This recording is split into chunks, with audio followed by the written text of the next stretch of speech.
Yes, occasionally even I'm a moron. I paid over 8 times the real fare for a ride that took less time than it took me to speak that sentence just now. It was my first time traveling here. I'd been in the air something like 19 hours by the time I landed Manila, late at night. Every bag I owned, every plan I had, all of it riding on getting to a bed before my brain shut off completely. It's a long flight, and it takes it out of you. I come out of the airport, there's a guy in a lanyard. No uniform, nothing official looking, just a lanyard. Sometimes it's a woman that will lead you there, so keep an eye out. But they caught me before I'd even fully cleared the doors. Like, taxi, sir? Where are you going? Then, of course, you're half asleep, so you say, hey, I'm heading here. They go, oh, it's going to be this much. And at that point, you've never been there before, you don't know what they say. 2,000 pesos. And this is the part that still gets me. I did the math in my head, converted it to dollars, landed on something like $40, and thought, cool, whatever. I just want to lie down. So, of course, I said yes. Now, I want to be clear about something. I wasn't stupid that night. I have been in the past at times. I will be honest. I've made a career out of paying attention to detail. 35 years of it, but exhausted, jet-lagged in a country I'd never set foot in, standing there, everybody sounds confident and official. That's exhaustion, doing what exhaustion does, and that's exactly what that scam is built to exploit. Again, for those of you that think you can stand the heat, be prepared, because it does get hot. It's about 10:15 now, and like I said earlier, it's about 92, 93 degrees, hotter than a whorehouse on Dollar Day. Yeah. I found out later that ride should have cost me somewhere around 250 pesos.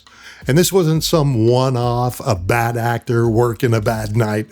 Airport officials in Manila have had to investigate their own accredited drivers over and over for exactly this. That's right, airport officials, their own accredited drivers. Over and over, quoting a flat number nowhere near what the meter would say, betting the guy standing there in front of him's too tired to check. I've seen documented cases of tourists charged over 10,000 pesos for a ride between terminals. Others charged 1,200 for something that should have run a couple hundred. It happened enough that it's not an urban legend, it's a known pattern. There are 2 modes at the airport.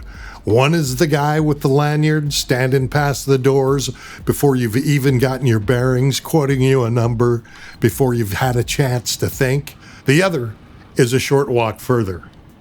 A grab desk. It's easy to find, big and green, where you actually see the price before you get into the car.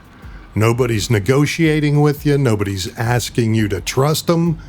It's just sitting there. And here's the thing. If you've watched more than a couple of my videos, you've probably already heard me say some version of this. Skip the airport taxi. Just don't take them.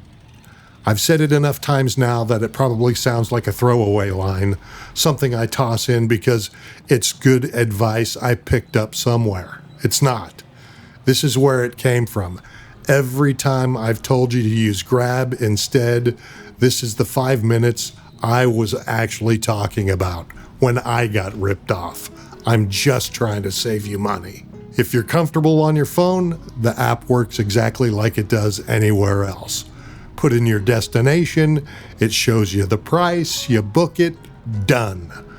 But if it's your first time landing and you don't want to be fumbling with an app you've never opened in a country you've never been to, at whatever hour your flight got in, go to the Grab counter instead. It's a staffed desk right there in the terminal. Tell them where you're headed. They book the car for you, tell you exactly where to wait, and hand you a slip of paper with the driver's plate number, the type of car, and the price already on it. You're not standing in that pickup lane squinting at license plates trying to guess which car's yours, and you already know what you owe before you even open up your wallet. That is the entire fix. Doesn't cost you anything, doesn't take any real effort. It just has to be something you know exists before tired you is the one making decisions on your first arrival. Hey, do me a solid and slap a like on this video just to make sure other guys will be able to check this out if they have plans on coming to the Philippines, and we can all warn them, do not take the airport taxi. We just want to save guys grief and money, that's all. Also, if you want to subscribe, do that as well. I'd appreciate it. Thank you. Next time I landed, and there's always a next time, I walked straight past the lanyard, didn't make eye contact, pulled out my phone, called my ride, paid what the ride actually cost, same airport, same time of night, more or less, completely different outcome because I'd already paid the stupid tax once and wasn't paying it twice. Now, I don't want you to think that your whole time here is going to feel like you have arrived the very first time. That 5 minutes is about the least representative 5 minutes of what living here actually looks like. Past that gauntlet, and it's a different country entirely.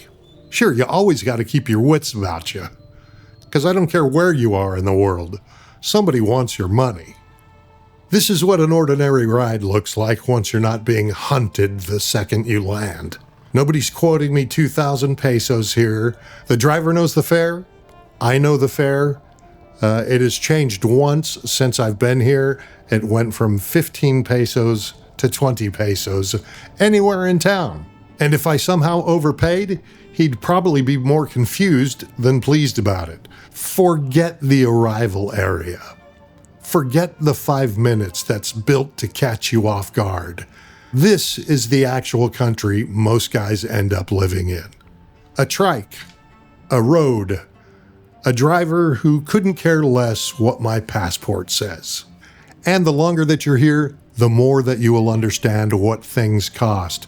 I told you about Grab, but also in some of the smaller areas, they also have Maxim. You want to make sure that you have that app as well. Sometimes I look between both of them, Grab and Maxim, and find out the cheaper fare. See, that's the real split. If you want the honest version, it's got nothing to do with the country. It's one specific 5-minute window at one specific airport run by a handful of guys betting you don't know any better. Everywhere past that window, this right here is just life. Slower and cheaper. So if you're landing here for the first time, do yourself the one favor I didn't get. Remember the word grab. Skip the lanyard. Walk the extra 10 steps to the desk. Know your price before you get in the car. That's the whole lesson.